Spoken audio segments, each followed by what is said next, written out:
Shiver me timbers, matey. It'll be time for a sailing and high seas adventure. You best be watching this tale, or you'll be walking the planks. And there she blow. In time to show you what this tale is all about, matey. Yeah, okay. I'm not going to talk like that the whole time. But get ready for piratey fun. Avast! Okay, I'll stop.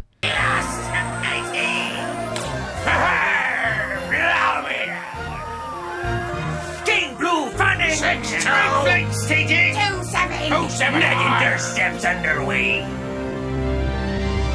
Hi, Code! I love me job!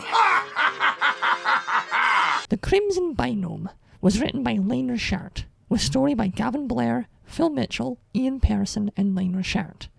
The main cast includes Michael Benier as Bob, Kathleen Barr as Dot and Princess Bula, Jesse Moss as Enzo, Michael Donovan as Fawn and Mr. Christopher, Lon John Baldry as Gavin Capacitor, and Gary Chalk as Mr. Mitchell.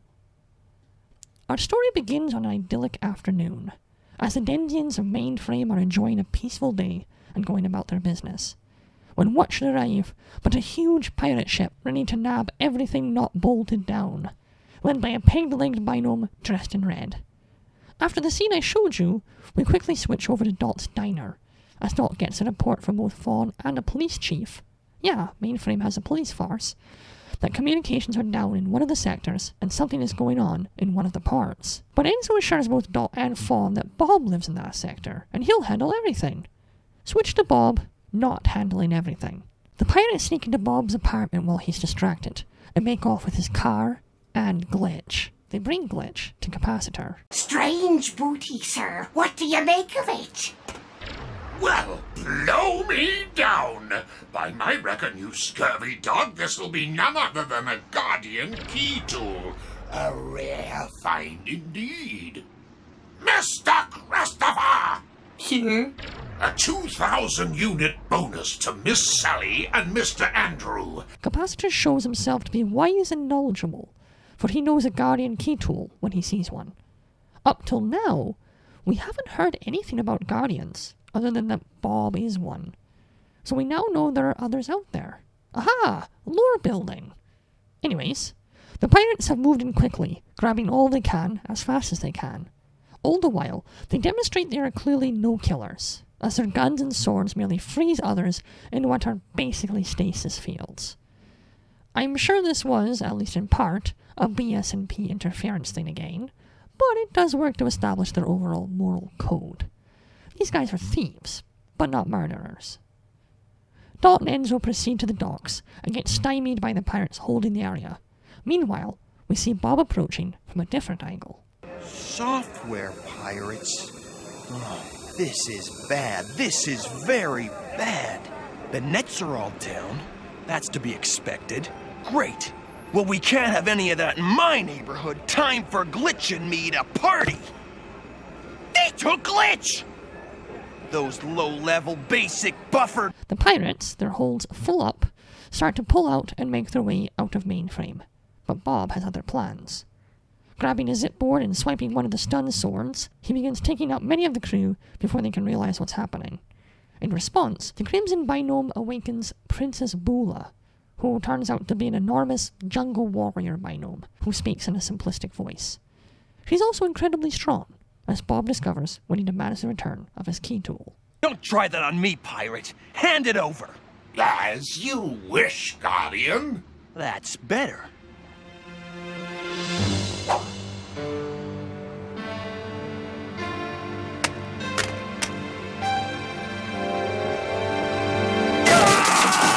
Now satisfied they've bagged the booty of a lifetime with the Guardian on board, the ship takes off, heading back to a portal out at sea that will take them out of the system.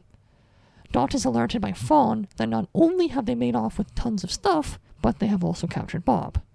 Obviously, this sends Enzo and Dot into desperation mode, as the pirate ship is very fast and already has a head start. But they spot a yacht nearby, and Dot and a few police binomes come aboard, whether the owner wants them or not. Excuse me? It's nice to see you again, Ms. Matrix, but this yacht is a private format. Sorry, Mr. Mitchell, but we're commandeering your ship. Commandeering my... On whose authority? Mine. Oh, hello, Fong, sir. Pardon us, Mr. Mitchell, but we have little time. The pirates are already halfway to the portal. Pirates? Mr. Mitchell protests, convinced that there must be bigger or stronger ships in the harbour. Dot confirms this is true, but says what they really need is speed, and his ship is the fastest. With that sorted out, Dot, Enzo, Frisket, a few police binomes, and Mitchell and his guests head for the pirate ship. Meanwhile, we see that Bob has awakened in a brig cell in the belly of the vessel. He attempts to sneak up to the guard and steal the keys. But there's a force field in the way, and the guard was pretending to sleep. I don't snore when I really sleep, and no one has ever escaped from my brig. Well, except for that one. Mouse? Blimey! How do you know her name? She's an old friend and a long story. Didn't you know? I'm a guardian. I know everything. Nice try, you rapscallion, but my crew doesn't scare that easily. Well, good for them. What's your name, Guardian?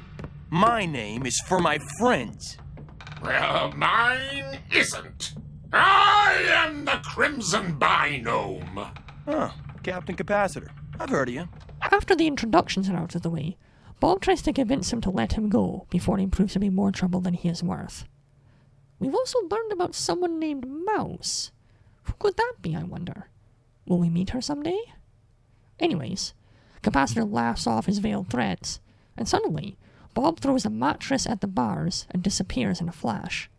When the trio look again, there is but a small hole in the wall that he couldn't possibly have squeezed through.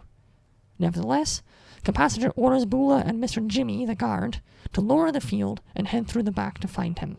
Capacitor gets called back upstairs at the approach of Dot and the others, and then Bob reveals that he hid behind one of the pillars in the room. He thanks Mouse for teaching him that trick, and proceeds to cause the pirates some trouble. Fawn informs Dot that the pirate ship has stopped for some reason, and Dot immediately knows that that must be Bob. And yeah, she's right. The rudder he's got this time, Captain. Blown clear off. Rudder 10,100, wasted ammo 700. Bula, have you captured the Guardian yet? Almost.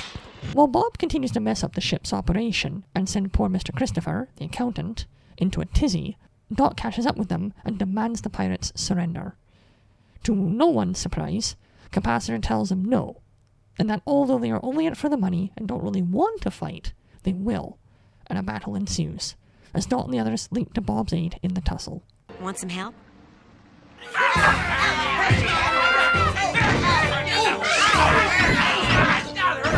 See, Frisky? See that bad man? He's the boss. Sick him!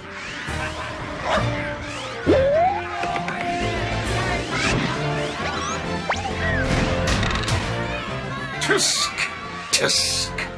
Left your friends unguarded. Bad boy. Bad boy. Oh, hello, Princess. What took you so long? Good fighter. Avast, you scallywags! I suggest you surrender now, before accidents happen to your friends! With the pirates having captured a few allies, but there still being many more to come, it seems a fierce contest is still ahead. But by chance, Mr. Christopher mentions that they will almost certainly not hit their 200% profit margin, at which Dot scoffs. You call that a profit margin? She says. And as proof that she is way better at business than them, she hands them her spreadsheets on her annual earnings. It seems like the start of a beautiful and profitable friendship. How can such profits be possible? Well, they are when you don't attack your customers. She's got a point, Captain. Without damage repairs, refits, lost loading time due to initial attack phase, increased personnel efficiency, at least 1,962%. Now, of course, that's a conservative estimate. But you've forgotten about accrued depreciation of upgrades. No, I haven't. Simply sell volume at discount to lower grade systems. Touché. You stay out of this, mister. Then, how do you offset market flux? Diversification. Initial inventory outlay. Amortization. Demand drop-off. Become a buyer. Down. Yeah. Bob comes to, a little confused, but isn't too surprised to learn Dot's persuasiveness has saved the day. Well, blow me down. But I don't really have any critique for this episode. For me, everything is in balance here. The usual smart and clever dialogue and fantastic action-filled pacing that all the episodes have had are here, but this one just brings it all together so well.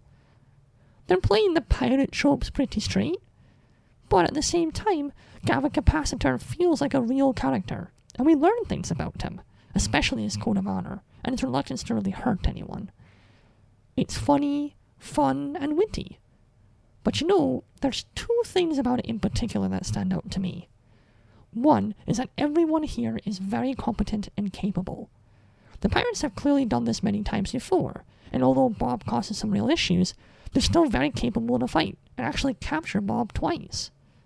Now Bob, for his part, is clearly clever and resourceful, using his incredible charisma and fast thinking to give the pirates a bad time. It is made clear that the only reason the crew weren't able to just sail out to Mainframe is because Bob damages the ship repeatedly. And of course, at the end, Dot plays into their money-minded mentality to save the day, so she gets the last laugh. Everyone did what they needed to do, including Frisket catching a cannonball out of the air so it didn't damage the yacht. Making everyone competent, but still having the heroes win? That's really tough to do.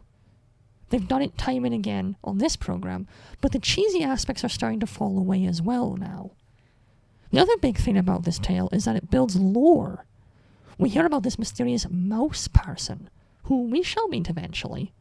We establish Bob as a veteran who knows a lot of people. And we establish the Crimson Binome, who just might be crucial to later tales. Avast ye hearties, I give this episode 3 out of 3 fedoras.